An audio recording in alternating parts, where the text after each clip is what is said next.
Hey there, investors. Wondering how to mine Bitcoin in 2025? Let's dive in. First things first, you need specialized hardware.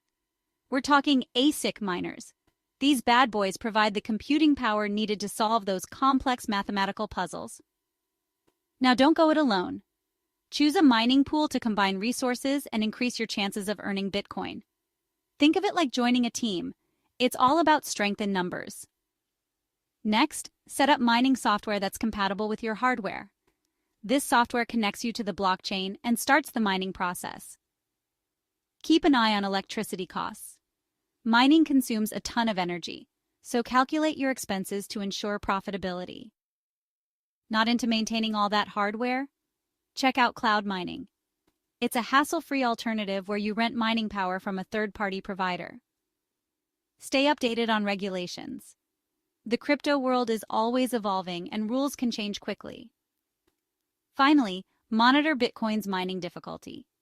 This metric impacts how hard it is to mine Bitcoin and directly affects your profitability. So there you have it. Bitcoin mining in 2025, specialized hardware, mining pools, compatible software, energy costs, cloud mining, regulations, and mining difficulty.